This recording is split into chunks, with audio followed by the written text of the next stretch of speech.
What is worship and adoration? While worship is often seen or assumed to be exclusive to religion and as a method of praising and connecting with God, that's just one way that worship can be defined. In Matthew 6:21, it says, "For where your treasure is, there your heart will be also."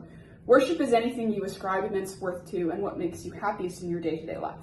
In the Christian worldview, we are called to worship God because He is the ultimate source of everything good. And so we have the desire to worship and adore Him, for He's the reason we have all that we have. But worship of creation and the things of this world easily and often overpower that and become our idols as we focus on Him.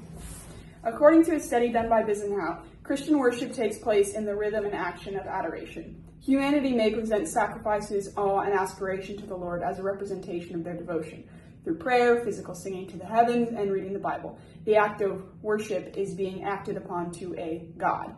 Because of the adoration they feel upon this divine being, worship is granted as necessary in order for it to keep a hold of their heart. Define and explain fame and celebrity. Our group chose fame and celebrity as our focus of adoration. Fame refers to the state of being widely known or recognized by the public, while celebrity describes a social status built around visibility, popularity, and influence. In today's culture, being famous often represents success, power, and happiness. It's something people strive for as if it were the ultimate achievement. The idea of celebrity has changed over time. In the past, fame was linked to great accomplishments like explorers, scientists, or leaders, but now it's often based on appearance, entertainment, or even social presence. Sociologist Chris Wojcik explains that celebrity has become a commodified identity, meaning a person's image and personality are treated like a product that can be bought, sold, and consumed. Psychologists have found that this obsession with fame is especially common among young people. In a study published by Psychology Today, researchers found that many teenagers view fame as the highest life goal, above achievement and community. This shows how deeply rooted fame has become in our sense of self-worth. When people seek validation from likes, followers, and recognition, fame becomes an idol, something worshipped instead of God. How does society lead people to worship fame? In our world, people often pay more attention to famous people than to God. This starts because we celebrate the celebrity instead of focusing on what the Bible teaches. Colossians chapter 3, verse 5 tells us that things like greed, lust, and many worldly desires are really a form of idol worship. When we prioritize these desires or put something on a pedestal, we are taking time away from God. These temporary pleasures give us a fake feeling of love and safety, which take up room in our hearts that should be for Him. Another way society helps us worship celebrities is by making us feel like we have to agree with everything they say. If we quickly accept their views, we might end up placing them above God.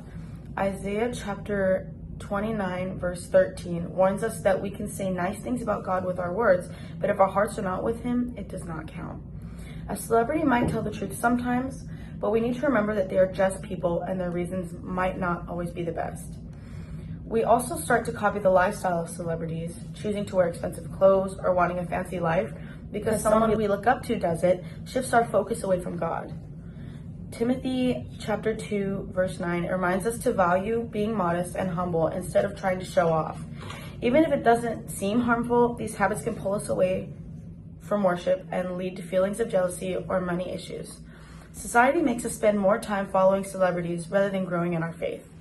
Psalm chapter 16, verse 4 warns us that chasing after false gods is a waste of our efforts. The time and energy we spend admiring someone else does not lead to anything meaningful. Similarly, we often value a celebrity's opinions just because they are successful instead of thinking of what's really true. How does worshiping celebrity negatively affect individuals and society at large, ultimately leading to dehumanization? Yes, so according to a journal by Zhu Shin, transitioning into the realm of celebrity worship, an increasingly fragmented and competitive adolescent social world, fan communities provide a sense of collective identity and belonging, where members meet in idol performances and communicate through online platforms such as websites and chat rooms. With technology being such an integral aspect of everyday life, it has become a way for people to get connected and find relationships in a world where they may struggle to do outside side of technology. This sort of accessibility has made it so easy for people to be connected that those who are not a part of a group are often seen as weird or shocking for choosing not to take part in an adoring celebrity, leading to people feeling outcasted or ashamed for not taking part. Therefore, the act of dehumanization takes part.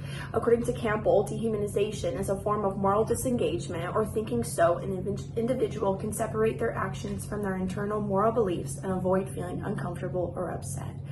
People strip away their humanity when placing a thing or object above the Creator. This devalues human beings as God is less valuable than their idol. The escape from reality comes from idolatry with celebrities and fames that allows the individuals to live through their ideal life.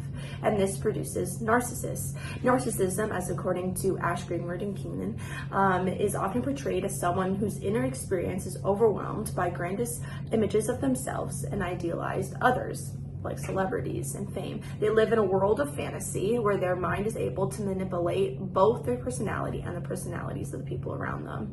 Narcissists daydream and live vicariously through ideal celebrities' lives, which becomes a legitimate case for them. They gain their own platform, which feeds their own need for dominance, as it confirms that they are unique and exceptional. Narcissists dehumanize others as a defensive mechanism to protect their fragile ego and to justify manipulative and cruel behaviors. Thank you for watching.